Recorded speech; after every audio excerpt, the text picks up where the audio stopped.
Olá você, salve, salve nação rubro-negra, está no ar a segunda edição do programa do Mister Mengão, o seu telejornal com as notícias do Flamengo. De saída, meia do Flamengo vai para Clube Brasileiro da Série A em 2024. CBF tenta responsabilizar o Flamengo pela confusão de ontem no Jogo do Brasil. 95 milhões de reais, ele já disse sim ao Flamengo. Braz marca viagem em dezembro para acertar contratação de peso.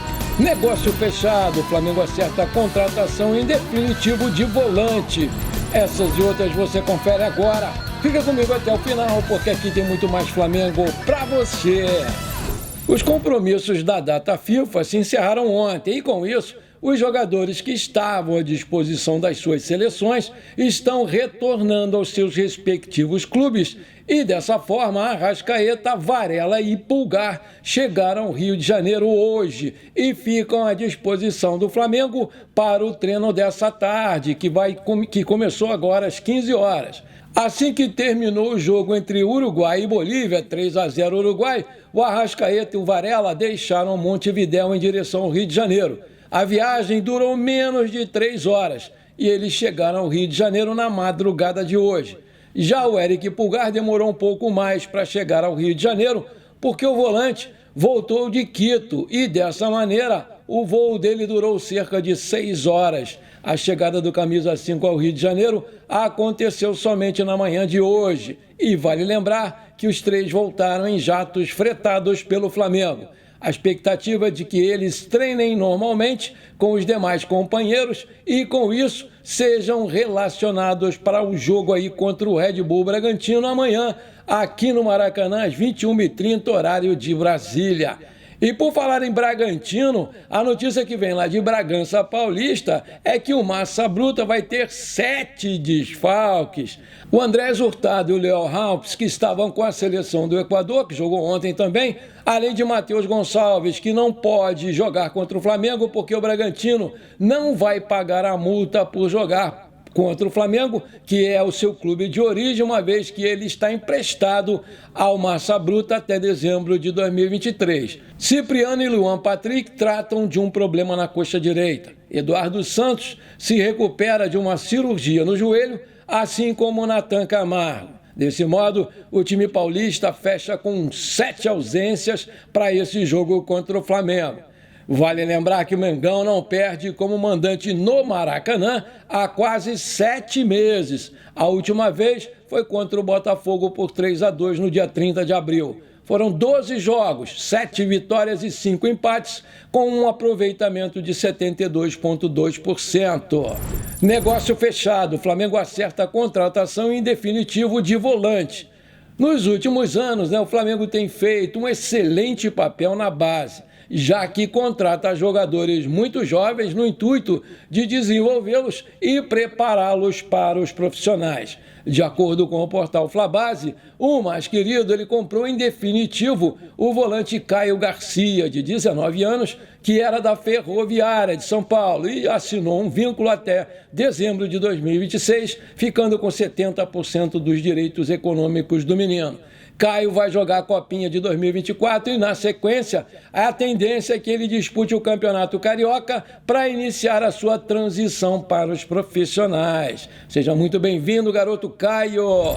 Ontem a bola rolou no Maracanã para Brasil e Argentina pela 6ª rodada das eliminatórias da Copa do Mundo e antes do início da partida, que terminou em vitória dos atuais campeões mundiais por 1-0, uma grande confusão envolvendo torcedores brasileiros e argentinos com o Batalhão Especializado de Polícia nos estádios, o BEP, quase evitou aí que a partida acontecesse. Durante a execução dos hinos, os torcedores do Brasil vaiaram o hino da Argentina. Os argentinos se revoltaram e partiram para cima dos brasileiros. Não havia divisória para a torcida visitante, ou seja, os hermanos estavam no meio da torcida verde-amarela. O BEP reprimiu a confusão, causando revolta nos jogadores argentinos, que, em protesto, se retiraram do gramado do Maracanã. Isso porque haviam familiares dos jogadores da Argentina naquele setor sul do Maracanã, onde aconteceu a briga generalizada com a torcida do Brasil. O goleiro Emiliano Martínez chegou a partir para cima de um policial no momento daquelas confusões. Por outro lado, apenas o Marquinhos, entre os brasileiros, se aproximou da confusão. Os demais continuaram fazendo o aquecimento como se nada tivesse acontecido. As consequências da briga podem cair sobre Flamengo e Fluminense, que são os administradores do estádio. O repórter Eric Faria, da TV Globo, trouxe no intervalo da partida informações sobre as versões da CBF e da Polícia Militar sobre os ocorridos no Maracanã. De acordo com o BEP, a culpa é da organização, que vendeu ingressos mistos sem uma divisória para torcedores visitantes. Já a CBF jogou a responsabilidade em cima de Flamengo e Fluminense, administradores do Maracanã. Conforme apurado pelo jornalista Eric Faria, a entidade alegou que apenas faz a locação do estádio e que a culpa é do consórcio que administra o Maracanã. Em contato com o portal GE, a gestão do estádio afirmou que a responsabilidade é toda da Confederação Brasileira de Desportos, a CBF, e que nunca houve separação entre torcidas no estádio. Com mais de 68 mil presentes no Maracanã, o Brasil não conseguiu superar a Argentina e acabou derrotado mais uma vez por 1-0 com o gol de cabeça do zagueiro Otamendi aos 19 minutos do segundo tempo. Amargurando a segunda derrota consecutiva nas eliminatórias, fato inédito na história da seleção brasileira, o Brasil é o sexto colocado na tabela com 7 pontos. Já o time do Lionel Messi se manteve no topo da tabela, somando 15 pontos. Após o término dessa data FIFA, a seleção brasileira só volta a campo no dia 5 de setembro de 2024 contra o Equador. A Argentina lidera o grupo com 15 pontos, em segundo vem o Uruguai com 13, em terceiro a Colômbia com 12, em quarto a Venezuela com 9, em quinto o Equador com 9, lembrando que o Equador começou as eliminatórias com menos 3 pontos, porque foi punido pela FIFA. Em sexto vem o Brasil com 7 pontos, em sétimo o Paraguai com 5, em oitavo o Chile com 5, em nono a Bolívia com 3 e em último o Peru com 2 pontos. Vale lembrar que se classificam os 6 primeiros para a Copa do Mundo de 2026 e o sétimo vai para a repescagem. Meus amigos e minhas amigas, que tristeza essa nossa seleção, vamos combinar, muito ruim de se ver. Mas parece um bando de bonitinhos em campo, onde um quer ser melhor do que o outro, quer aparecer mais do que o outro. Não tem uma jogada ensaiada, não tem um conjunto, não tem marcação, não tem nada. E para piorar, os dois melhores estão machucados, como é o caso do Neymar e do Vini Júnior. O Diniz está mais perdido que cego em tiroteio, com aquele seu joguinho de toquinho para os lados. Não vai arrumar nada. Eu já vi esse filme. No desespero de classificar, a CBF não vai conseguir trazer o Ancelotti, porque ele vai renovar lá com o Real Madrid. E vamos combinar, você acha mesmo que o Cabeça Branca vai querer assumir esse rabo de foguete de classificar o Brasil na atual situação? Vai botar o prestígio dele em jogo?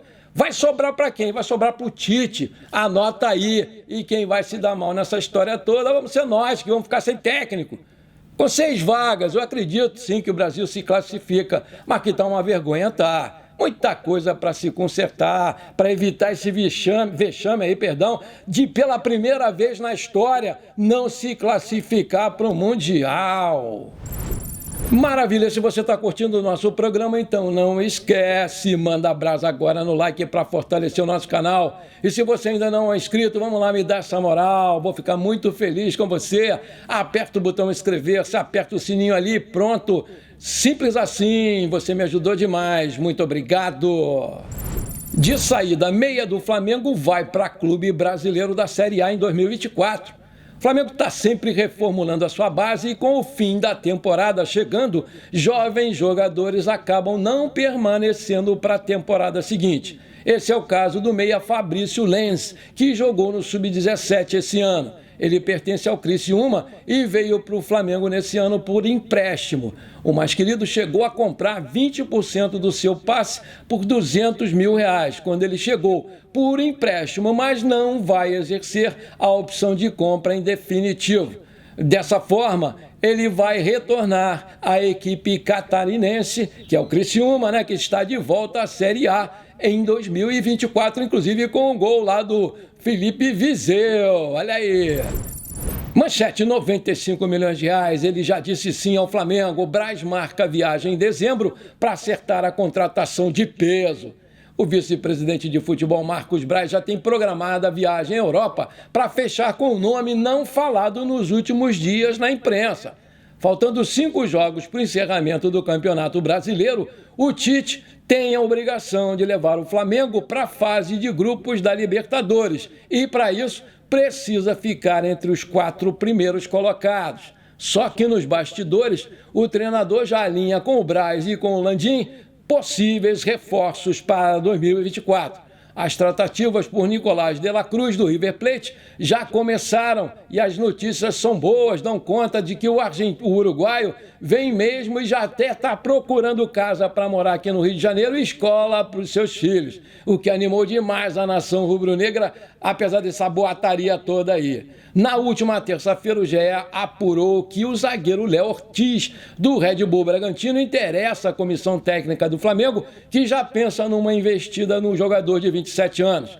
De acordo com o jornalista Júlio Miguel Neto, Braz e Bruno Spindel já teriam uma viagem marcada para a Europa em dezembro, a fim de conduzir 2 negociações. A do lateral esquerdo, Alex Sandro, e a do volante, Wendel. Alex Sandro, que está em final de contrato na Juventus, mas os italianos já deixaram claro que não vão utilizar o lateral esquerdo em 2023. Há chance de uma rescisão amigável, o que vai agilizar a sua chegada antecipada ao ninho do urubu. Por sua vez, o Wendel é um velho conhecido do Braz e do Spindel, porque nas últimas 2 janelas o Flamengo tentou contratá-lo junto ao Zenit, porém o clube do leste europeu dificultou as negociações. Em agosto, o Flamengo não conseguiu chegar a um acordo com o Zenit, que no final exigiu 18 milhões de euros, 95 milhões de reais na cotação atual, mais o pagamento do mecanismo de solidariedade e 50% desse valor à vista. Chateado na ocasião, o Wendel avisou que na próxima janela de transferência viria para o Flamengo. Chegamos perto, mas na próxima eu vou para o Flamengo, relatou o meio-campista, que já deixou claro que é flamenguista desde pequenininho e quer jogar no Mengão. Será a 3ª janela seguida que o Flamengo vai tentar o Wendel, relembrando que em julho de 2022 também houve o quase. O volante de 26 anos tem vínculo na Rússia até junho de 2027. Aí eu te pergunto, você acha uma boa contratação do Wendel e do Alex Sandro?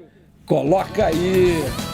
Bom, por enquanto foi isso. Eu espero que você tenha gostado do nosso programa. Não esqueça de deixar aquele like maneiro, de comentar e de compartilhar com seus amigos e parentes flamenguistas, porque isso aí com certeza vai nos ajudar demais a crescer o canal no YouTube. Um forte abraço para você que ficou comigo até aqui. Muito obrigado de coração e pra cima deles, Mengão!